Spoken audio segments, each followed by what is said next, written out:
Bonjour à toutes et à tous. La nouvelle ministre des Affaires étrangères du Sénégal a publié un communiqué aujourd'hui pour éclairer l'opinion internationale, mais aussi l'opinion nationale par rapport à ce qui s'est passé au Burkina Faso. Pour rappel, Amnesty International a organisé une marche au Sénégal, une marche selon elle pour la liberté d'expression au Burkina Faso, parce que selon Amnesty International toujours, qu'au Burkina Faso il y a une oppression par rapport à la liberté d'expression. Et donc, ils ont organisé une marche au Sénégal. Et du côté de certains Burkinabés, ou bien du peuple burkinabé, si je peux me le permettre, ils jugent que cette marche est un manque de respect, que cette marche est une ingérence du Sénégal par rapport à ce qui se passe au Burkina Faso. Chose que nous pouvons comprendre. Et par la même occasion aussi, la coordination nationale des associations de la veille citoyenne du Burkina Faso a organisé une marche à l'ambassade du Sénégal au Burkina Faso pour fustiger, mais aussi donner sa lettre de recommandation et sa lettre aussi, je sais pas, en tout cas ils lui ont donné une lettre pour montrer leur mécontentement. Et la ministre des Affaires étrangères a publié aujourd'hui un communiqué pour éclairer l'opinion internationale qu'il n'y a pas, ou bien l'opinion nationale aussi, qu'il n'y a pas de Sénégalais qui a été mis en danger, il n'y a pas de casse, il n'y a pas de violence, il n'y a rien qui s'est passé, c'est juste une marche pacifique. Chose que nous magnifions sincèrement parce que c'est un communiqué vraiment mature, un communiqué avec beaucoup de recul, un communiqué avec, parce que d'autant plus qu'elle a montré, Madame la Ministre, son soutien, le soutien du Sénégal aux nouvelles autorités du Burkina Faso, chose que nous jugeons très responsable. Mais au-delà de ça aussi, on pense que le Sénégal, nous devons tirer une leçon par rapport à ça. Les nouvelles autorités doivent tirer une leçon par rapport à ce qui vient de se passer et que nous ne devons plus accepter qu'une organisation, quelconque organisation, peu importe l'organisation en question, puisse organiser ces marches au Sénégal pour des problèmes qui ne concernent pas les Sénégalais. Si Amnesty International veut organiser une marche pour la liberté d'expression au Burkina Faso, que Amnesty International aille au Burkina Faso pour organiser sa marche. Nous ne devons plus accepter que des gens viennent au Sénégal pour organiser leur marche. Nous ne devons plus accepter que des autorités, que des organisations viennent au Sénégal pour faire leur marche. Et franchement, parce que ça peut mettre en mal le Sénégal, le peuple sénégal et le peuple du Burkina Faso, ou bien les peuples des autres pays. Pour cela, en fait, c'est à cause de cela même que certains blogueurs, que certains panafricains se permettent de créer de l'amalgame pour dire que c'est le peuple sénégalais qui a fait des marches, c'est le peuple sénégalais qui est sorti, c'est le peuple sénégalais qui a fait une marche pour fustiger la liberté d'expression. Mais non, ce n'est pas le peuple sénégalais. Ce n'est pas le peuple sénégalais en question, ce n'est pas tous les Sénégalais, ce n'est même pas... les gens qui étaient sortis, il ne faut même pas un quart de la population du Sénégal. Ça ne fait même pas, en fait... C'est une dizaine de personnes qui étaient sorties. Et tous ces gens sont sortis au nom de l'Amnesty International et avec Aliou Sidi Gassama. Franchement, Sidi Gassama, si vous avez des problèmes avec le Burkina, n'utilisez pas le nom du Sénégal pour régler vos problèmes avec les autres pays. N'utilisez pas le peuple sénégalais pour vos combats personnels. Si vous avez des combats personnels, si vous avez des combats avec Amnesty pour la liberté d'expression, allez au Burkina, faites vos marches là-bas. Allez au Burkina faire tout ce que vous considérez comme injuste et que vous voulez vraiment faire des démarches, poser des actes pour vous fustiger cette injustice. Allez au Burkina pour faire cela. C'est aussi simple que ça, franchement. Parce que ce que vous avez fait hier, non pas hier, ce que vous avez fait la dernière fois, ça peut mettre en mal le peuple sénégalais. Ça peut mettre en danger les Sénégalais vivant au Burkina Faso. En fait, on comprend aussi les autorités du Sénégal parce que nous nous sommes battus pour la liberté d'expression. Nous nous sommes battus pour la liberté d'expression. C'est pour cela aussi la majeure partie des peuples, la majeure partie des Sénégalais est sortie pour fustiger et aussi faire dégager le régime précédent. Donc, c'est tout à fait compréhensible que tout Sénégalais jugeant qu'il y a une injustice et qui considère que c'est nécessaire de faire une marche, qu'on puisse lui donner l'autorisation de marcher. Mais cette autorisation de marche doit être accompagnée aussi. On ne doit pas accepter que des gens viennent marcher, organiser des marches qui pourraient mettre en danger les Sénégalais vivant dans d'autres pays. Si vraiment Amnesty International, encore une fois, veut organiser une marche, si Sidi Gassama aussi veut organiser une marche pour fustiger, je ne sais pas, l'arrestation de je ne sais pas qui n'est pas un Sénégalais, ils n'ont qu'à aller là-bas. Ils n'ont qu'à aller dans ces pays, ils n'ont qu'à faire ces marches dans ces pays. Qu'ils sortent le nom du Sénégal, qu'ils mettent de côté les Sénégalais de leurs problèmes personnels. Franchement, c'est ce que j'avais à dire. Je vous remercie. C'est lui qui a dit les vrais ennemis de l'Afrique, ce sont les Africains. Il avait raison. Quand je pense à la vie du président sénégalais, Diomaye Faye, ça me fait trop rire. Lui avec son ami Ousmane Sonko. Dès le premier jour où le président sénégalais avait fait son discours, et puis il avait dit que lui, les panafricains, mais ne rentrent pas dans l'AES, qu'il va faire de sorte que le Burkina, le Mali et le Niger rentrent dans CEDEAO, j'avais compris qu'il avait quelque chose. Judas son noir, c'est Diomaye Faye. Ceux qui ont confiance au Sénégal, venez ici. Pour ceux qui ne le savent pas, il y a des centaines de personnes qui ont marché au Sénégal contre le président burkinabé, Ibrahim Traoré. Ibrahim Traoré, lui, il ne parle pas trop. Ils n'ont qu'à tout faire. Hein? Ils n'ont qu'à approcher vers le Burkina. Bon, on va les dégoûter. Il a des avions de chasse. Parce qu'on va les pourchasser. Ils n'ont qu'à marcher au Sénégal, il n'y a pas de souci. Mais quand ils vont avancer un peu, Ibrahim Traoré passe ici, Assimi Goïta passe derrière, Tchani vient au milieu, boum, boum, boum. L'Afrique, vraiment, à quel moment on va comprendre que nous les Africains, on doit prendre notre destin en main.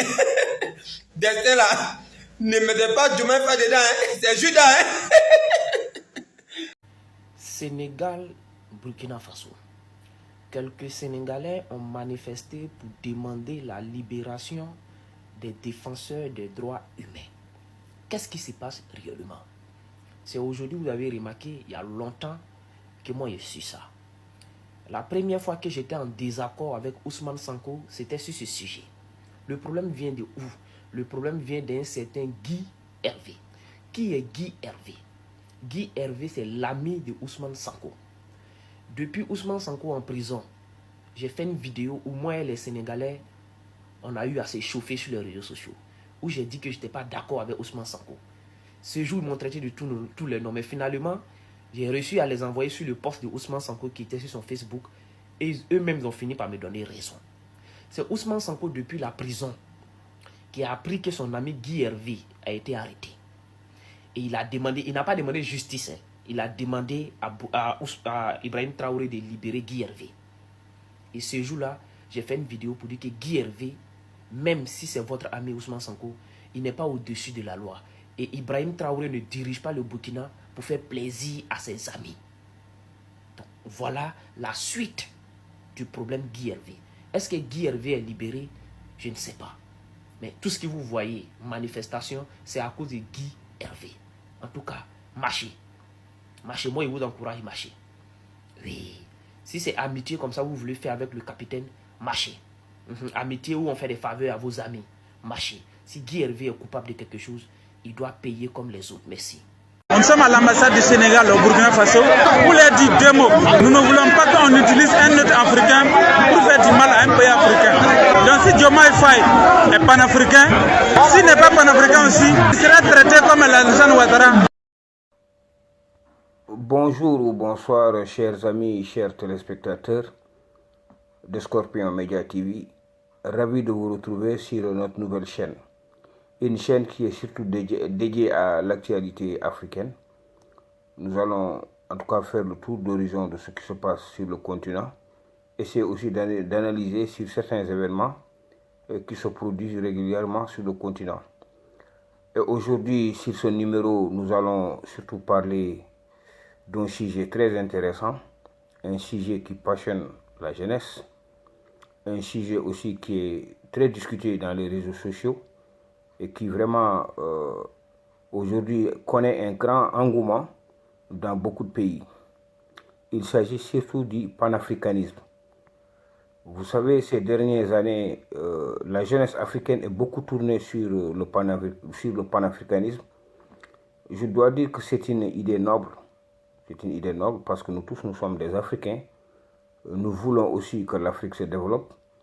Nous voulons aussi que l'Afrique unisse ses forces pour en tout cas franchir certaines étapes du développement.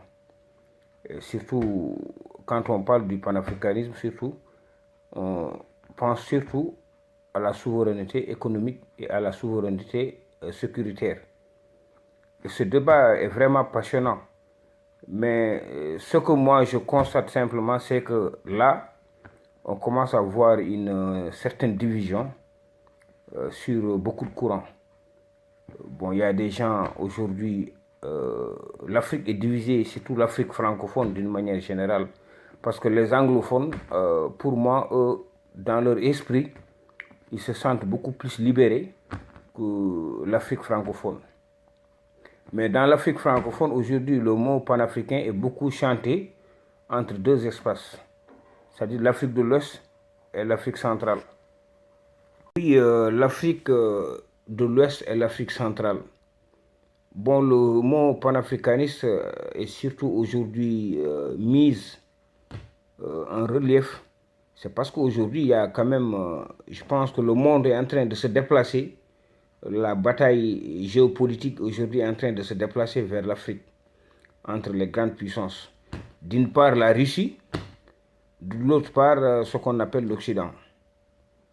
Tout le monde sait que la France, quand même, avait une longueur d'avance sur beaucoup de puissances en Afrique, parce que quand même, il y a beaucoup de pays en Afrique qui utilisent le français et qui sont des pays francophones. Il y a la Russie aussi, bon, avec l'événement de l'Ukraine, on a vu que l'Occident s'est rangé du côté de l'Ukraine, d'une part, et de l'autre part, il y a la Russie aussi qui, pour torpiller, en tout cas, l'emprise de la France en Afrique, aussi en train de jeter aussi ses bases sur le terrain, en essayant d'accaparer le maximum de territoire ou bien le maximum de pays sous sa domination en Afrique de l'Ouest et même en Afrique centrale. On a vu qu'après l'échec des Français au Mali, les Maliens sont allés se rapprocher de la Russie. On a vu après le Mali quand même a été, je dois dire, la voie pour a été quand même l'endroit pour dégager la voie à la Russie. Parce que les Russes quand même ont appuyé les Maliens sur le côté sécuritaire pour leur montrer que bon, sans la France, nous sommes là pour vous aider. Bon, aider entre guillemets, parce qu'il y a d'autres qui disent que oui, le groupe Wagner est allé au Mali, qu'il y a du matériel militaire qui est allé au Mali, mais pas simplement gratuit. Il y a d'autres qui disent qu'en échange, le Mali donne à la Russie de l'or pour en tout cas les fournir des armements. D'autre part aussi, il y a d'autres qui disent que bon, la Russie aussi a intérêt à aller au Mali parce qu'ils ont connu des sanctions monétaires avec leur devise qui était en train de s'écrouler. Donc, ils ont besoin de l'or pour stocker et quelque part aussi sécuriser leur économie. Après le Mali, il y a aussi la Centrafrique. Ils ont allé protéger aussi le président centrafricain, signer des accords militaires. Avant l'arrivée des Russes en Centrafrique, il y avait aussi des Français qu'on a dégagés et puis faire venir les Russes. Et les Russes, toujours pour, comment dirais-je, continuer leur maillage territorial, a aussi appuyé le Burkina Faso. Et après le Burkina Faso, ça en suit le Niger. Bon, maintenant, avec ça, ce qu'on a vu, il y a vraiment des jeunes africains, comme il y a un mouvement quand même qui s'est créé avec les Kémi Seba, avec les Nathalie Yambo, les Nyamsi et autres, donc là qui se disent panafricains. Mais ce qu'on a constaté, est-ce que bon, leur panafricanisme, est-ce que vraiment est une réalité? Est-ce que ces gens-là luttent pour les intérêts des Africains? Ou bien est-ce que simplement ils sont rémunérés par la Russie pour venir quand même... parce que la Russie peut être derrière, mais en tout cas rechercher des fils d'Africains, des Africains, pour en tout cas continuer de les aider à avoir plus d'emprise en Afrique. Donc on a vu ces panafricains aujourd'hui sur le terrain attaquer toutes les nations ou bien tous les présidents qui ne sont pas du même côté que la Russie. Il y a d'autres aussi, il y a d'autres pays aussi qui ont une ligne il y a des pays comme le Sénégal ou bien la Côte d'Ivoire et beaucoup d'autres pays, comme le Gabon, il y a des pays quand même qui résistent, qui se disent que bon, nous, en tout cas, on n'est pas là à changer une puissance par une autre. Ce que nous voulons, c'est de voir nos propres intérêts. Coopérer avec la France ou bien coopérer avec la Russie, pour nous, ce qui est important, c'est de voir où se trouvent nos intérêts. Là aussi, c'est un débat. Est-ce que ceux qui prônent que certains pays africains changent de partenaire en allant s'allier avec la Russie et de dégager la France, et d'autres qui se disent non, nous ne sommes pas prêts à dégager la France ou bien à aussi coopérer avec la Russie. Nous, ce que nous voulons, en tout cas, c'est une coopération gagnant-gagnant. Voilà aujourd'hui là où on se situe en Afrique. Bon, après avoir fait un tour d'horizon sur la naissance des mouvements panafricanistes, aujourd'hui le débat qui est au niveau des réseaux sociaux sur tel pays ou tel pays, quel pays doit s'allier avec la Russie ou bien tel pays qui n'est pas d'accord avec la Russie. Souvent, on voit aussi que des panafricanistes qui se disent panafricanistes, je pense que tous les Africains sont des panafricanistes d'une manière générale. Il n'y a pas un Africain qui n'est pas panafricaniste. Maintenant, chacun essaie de gérer ses propres intérêts. Mais nous tous, nous voulons le développement de l'Afrique. Mais des fois aussi, il est bon de se dire la vérité. Bon, moi, je vais parler surtout du Sénégal. Parce qu'au Sénégal, il y avait un moment donné, il y a eu Macky Sall qui était là. Et à tort ou à raison, en tout cas, il y a beaucoup de panafricanistes qui s'attaquaient à Macky Sall. Et pourtant, Macky Sall ne les a pas fait du mal. Ce que Macky Sall a fait, Macky Sall a pris ses responsabilités d'être le président de la République du Sénégal. Macky Sall, étant président de la République du Sénégal, doit complètement aussi gérer les intérêts du Sénégal. Gérer les intérêts du Sénégal, ce n'est pas aller gérer les intérêts des autres pays. Parce que chaque pays aussi en Afrique a ses propres intérêts. Macky Sall est élu sur la base de développer le Sénégal. Le Sénégal a besoin de ressources. Le Sénégal a besoin de développement. Le Sénégal a besoin de partenariat. Donc le Sénégal ne peut pas, parce que historiquement, le Sénégal est connu sur la scène diplomatique, a des relations très fortes avec beaucoup de pays de l'Occident. Le Sénégal ne peut pas, d'un seul coup de tête, se débarrasser de la France, des États-Unis, du Canada et autres, parce que ces gens-là, ils ont beaucoup aidé le Sénégal. Ils ont beaucoup aidé le Sénégal. L'armée sénégalaise qu'on dit, il y a beaucoup de nos officiers aujourd'hui sont formés dans ces pays. Il y a beaucoup de nos ministres qui sont formés dans ces pays. On entretient des relations très étroites avec ces pays. Donc, accuser Macky Sall de refuser d'être un sous-préfet de Macron et autres, je pense que ça, c'était juste de l'intoxication. Parce que Macky Sall est là, défendait les intérêts du Sénégal. Et d'ailleurs, l'histoire lui donne toujours raison. Parce que on a dit oui, que Macky Sall a bradé l'économie du Sénégal. C'est faux. La France n'a pas trop d'intérêt comme les gens le disent. Il n'y a pas vraiment de grandes sociétés que la France gère seule au Sénégal. Le Sénégal, son électricité est gérée par le pays lui-même. C'est-à-dire que le Sénégal n'a pas bradé ses sociétés d'électricité. Le Sénégal n'a pas bradé ses sociétés minières. Le Sénégal n'a pas bradé ses sociétés pétrolières. Parce que même d'ailleurs, le pétrole qu'on est en train actuellement de commencer à faire la production, la France n'est pas dedans. Aujourd'hui, Orange, qu'on dit au Sénégal, Orange n'est pas totalement détenu par la France. Le Sénégal avait une société qui s'appelait Sonatel. Et quand la France est venue, ils ont trouvé que la Sonatel était une entreprise performante. Et maintenant, pour maintenant augmenter l'influence de la Sonatel, la compagnie de télécommunications du Sénégal dans la sous-région, Orange est venu en disant oui, qu'ils veulent participer dans le groupe. Et ils ont pris des actions. Orange a pris des actions, la Sonatel a pris des actions, et même les travailleurs sénégalais dans la boîte ont pris des actions. Et avec ça, la société a eu plus de force, a eu plus de capacité financière pour continuer son rayonnement dans la sous-région. Après, Orange Sénégal est allé s'implanter au Mali, est allé s'implanter, je crois, en Guinée, en Sierra Leone, je pense bien en Guinée-Bissau, et dans d'autres pays encore. Donc ça, je pense que ça, c'est ce qu'on appelle une coopération gagnante. Le Sénégal ne peut pas refuser ça à la France.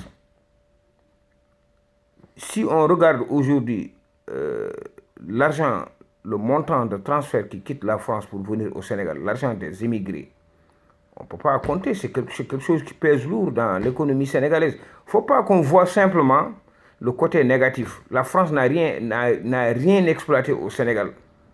On n'avait ni de pétrole, on n'avait ni de diamants. C'est maintenant qu'on commence à exploiter le pétrole. La France nous aidait dans beaucoup de coopérations. Beaucoup.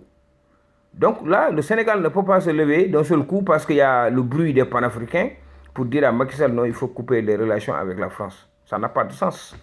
Si le Macky Sall le faisait, il allait paralyser l'économie de son pays. Les États-Unis aujourd'hui, la coopération entre le Sénégal et les États-Unis, on a eu 2 compacts du MCA.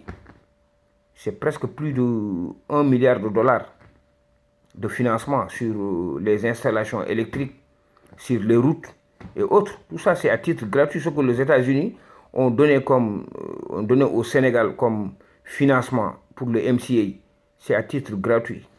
On est actuellement à 2 compacts. Pourquoi maintenant un pays comme ça, tu les jettes pour le dire non, parce que je veux juste avoir une coopération à la Russie? Non. Le Sénégal a fait le juste milieu. Macky Sall aussi est allé en Russie, voir Poutine, ils ont discuté. La Russie vend du Sénégal le blé. C'est comme ça. Nous, on est ouvert, le Sénégal est ouvert à toute forme de coopération. Nous, on regarde que nos intérêts. Mais ce n'est pas parce que le Mali ou bien le Burkina ou bien un autre pays est en problème avec la France ou bien les États-Unis que nous aussi on doit suivre aveuglement. C'est pas comme ça, ça c'est être idiot. Maintenant, pour les Maliens, moi je ne dis pas que les Maliens ne doivent pas rompre leurs relations avec la France, parce que chaque pays est libre. Mais il ne faut pas imposer aussi aux autres de vous suivre. Ça c'est quelque chose vraiment qu'il faut qu'on en parle. Et aussi pour les gens de l'Afrique centrale, parce que moi les activistes, la plupart du temps, les Niamsi, les Nathalie Yambe, la plupart des activistes, des panafricains qui se disent panafricains. D'ailleurs, moi, je vois au niveau du Cameroun qu'il y a des chaînes sur le net, des chaînes de télévision sur le net, comme Afrique Média et autres, qui sont là aussi à défendre la Russie. Moi, c'est leur liberté, hein. Chacun est libre d'avoir une orientation. Mais il ne faut pas aussi critiquer les autres ou bien jeter d'autres trucs pour dire que oui, vous devez forcément suivre ce qu'on veut. Non, c'est pas comme ça. Et il y a beaucoup de Sénégalais qui disent, mais eux, ils ne comprennent pas aussi comment les panafricains viennent donner des leçons en Afrique de l'Est, alors qu'en Afrique centrale, ils ne parlent jamais de l'Afrique centrale. C'est-à-dire, ils ne parlent pas du Gabon, ils ne parlent pas du Cameroun, ils ne parlent pas des autres pays qui sont à côté. Donc, je pense que ça n'a pas de sens. La révolution commence d'abord là où tu es, et tu essaies d'étendre ce que tu es en train de... S'il menait le combat d'abord au Cameroun, moi, Afrique Média, ce que je le demande, c'est de commencer de mener d'abord le combat à partir du Cameroun. Et là, maintenant, les autres vont dire, ah, vraiment, les Camerounais ont réussi. Ce sont nos frères, il faut qu'on suive leur exemple. Mais ils laissent le Cameroun, ils ne critiquent rien de la politique camerounaise. Hein, et ils viennent s'impliquer en Afrique de l'Est en dénigrant Alassane Ouattara, en dénigrant Macky Sall et autres. Et d'ailleurs, je pense que il y a quelque chose qui doit les servir de leçon. Parce que quand Ousmane Sonko s'opposait en vendant du vent à beaucoup de Sénégalais, parce qu'il a dit oui, que lui, s'il venait, Ousmane Sonko a dit oui, que s'il venait, il va mettre la France dehors. Il va dégager la France dehors. Que la France est en train de prendre, je sais pas, son coude. En tout cas, il a dit que s'il vient, la France, il va les mettre dehors. Il va quitter le franc CFA. Il va voir si c'est possible. Ils vont créer une monnaie locale, une monnaie nationale, ou bien quitter le franc CFA. Que s'il vient, il va taxer certaines entreprises françaises et autres. Tout ça, je pense qu'aujourd'hui, c'est devenu... tout ça, aujourd'hui, c'est devenu un faux discours. Parce qu'il n'y a rien qu'il va respecter. Il l'avait fait parce que c'était une stratégie politique du populisme pour juste accéder au pouvoir. Donc, il vous a utilisé, vous, les panafricains. Ousmane Sonko vous a utilisé. Parce qu'en ce moment-là, je voyais beaucoup de Maliens, beaucoup de Burkinabés. Quand on parlait de Sonko, ils applaudissaient. Les Camerounais, ils applaudissaient Ousmane Sonko, Ousmane Sonko. Mais maintenant, ils sont arrivés au pouvoir. Parce que le Sénégal, là, c'est pas facile de changer la politique comme on le veut.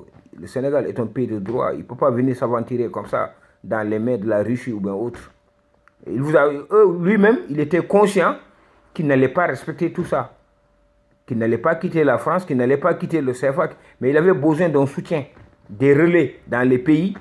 Le populisme, c'est comme ça. Il avait besoin des relais, que des gens dans les médias, que tout le monde le supporte, que tout le monde diabolise Macky Sall, pour que Macky Sall puisse partir et qu'il récupère sa place. Donc, il vous a utilisé. Aujourd'hui, vous êtes en train aujourd'hui encore de l'insulter. Aujourd'hui, tous les panafricains, ces amis-là, d'ailleurs, ce qui me paraît bizarre, c'est que j'entends plus Nathalie Yamb critiquer Ousmane Sonko. Hein. Est-elle dessus? Nathalie Yamb, on vous fait un clin d'œil. Hein. Est-ce que vous êtes dessus de Ousmane Sonko ou pas? Parce que toi, tu avais porté son combat. Mais il ne croit pas à ce que tu crois. Toi, tu crois à la Russie, lui, il ne croit pas à la Russie. Il ne croit pas à la Russie, il ne croit pas au panafricanisme, il ne croit pas à la suppression du CFA, il ne croit pas aussi à, à la souveraineté économique. Tout ça, c'était du populisme. Donc, c'est pour vous dire que Ousmane Sonko vous a utilisé en diabolisant Macky Sall, en diabolisant les institutions du Sénégal, en disant qu'il n'y a pas de démocratie au Sénégal. Même Ousmane Sonko, lorsqu'il faisait les manifestations, ce que Ousmane Sonko était en train de faire ici comme pagaille, un opposant n'ose pas le faire au Cameroun. Ousmane Sonko a brûlé des stations. Ousmane Sonko a demandé à ses militants d'attaquer la gendarmerie, d'attaquer des policiers, tuer même des policiers, fabriquer des cocktails Molotov et les jeter dans des bus de transport en commun. Et si la gendarmerie, vous pensez que notre gendarmerie au Sénégal, là, la gendarmerie va croiser les bras et attendre qu'on les tue? Est-ce que chez vous, là-bas, en Afrique centrale, tu oses aller brûler une caserne de gendarmerie ou bien un poste de police?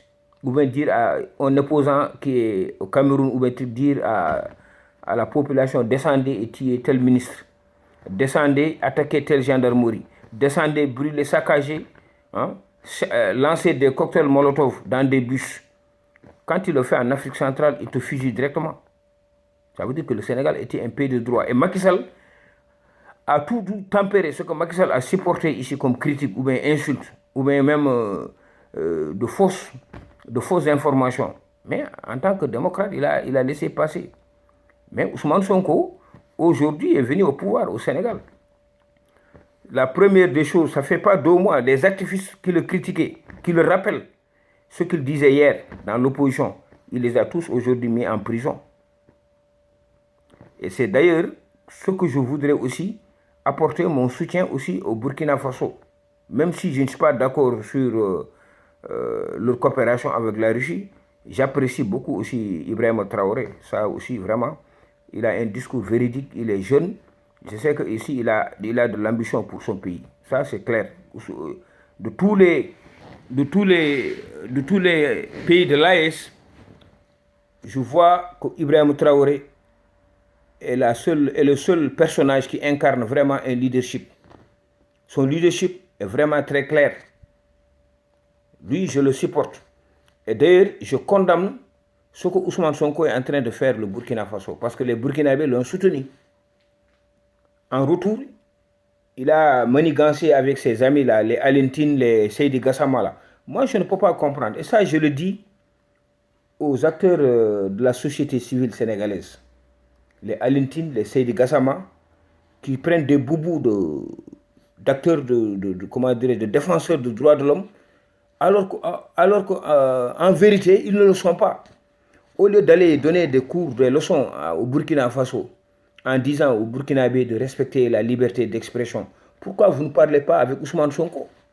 Ils sont au Sénégal, Alentine est au Sénégal, Seydi Gassama est au Sénégal. Ils disent qu'ils sont dans Amnesty. Ils sont une branche de Amnesty. Ce n'est pas la maison mère, hein? Il faut que ça soit clair. Eux, aujourd'hui, s'ils ont des leçons à donner, ce n'est pas au Burkina Faso. S'ils ont des leçons à donner, ils doivent donner d'abord au gouvernement actuel. Alentine n'est pas défenseur des droits de l'homme, c'est un militant de Ousmane Sonko, c'est un gars du PASTEF. Seydi Gassama, pareil. Parce qu'ils critiquaient Macky Sall avant, mais aujourd'hui, Ousmane Sonko est en train de faire pire. Ils ont arrêté aujourd'hui des imams qui sont en prison. Et pourtant, ces imams-là, et l'activiste qu'ils ont arrêté là, n'ont fait que les rappeler les promesses de Ousmane Sonko, en disant que Ousmane Sonko avait vendu des maisons puisqu'il était inspecteur des impôts et domaines. Et on l'a emprisonné.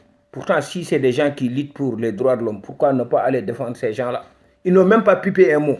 Et après, vous laissez votre pays où il y a des problèmes, où on maltraite des opposants, où on emprisonne des opposants, et vous allez au Burkina pour donner des leçons. Pourquoi? Là, vraiment, je suis sénégalais, mais je ne suis pas d'accord. S'ils donnent des leçons, qu'ils donnent d'abord au gouvernement sénégalais, qu'ils lutte aujourd'hui les prisonniers politiques qui sont en prison aujourd'hui, les gens qu'on a mis en prison aussi pour la liberté d'expression au Sénégal, qu'ils règlent ça d'abord au lieu d'aller régler les problèmes des Burkinabés. Ça, c'est clair. Et ça, moi, je soutiens les Burkinabés et je suis très content le fait qu'ils aillent jusqu'à l'ambassade du Sénégal pour dire aux autorités sénégalaises et aux Sénégalais même qui se disent des défenseurs des droits de l'homme d'arrêter. Parce que d'abord, ils ont des problèmes à régler au Sénégal. Parce qu'il y a des gens aujourd'hui qu'on a mis en prison et ils n'ont pas pipé un mot. Donc, ils ne doivent pas aller au Burkina pour donner des leçons. Donc, chers amis, on se donne rendez-vous. C'est tout pour aujourd'hui et on se donne rendez-vous pour le prochain numéro. Merci.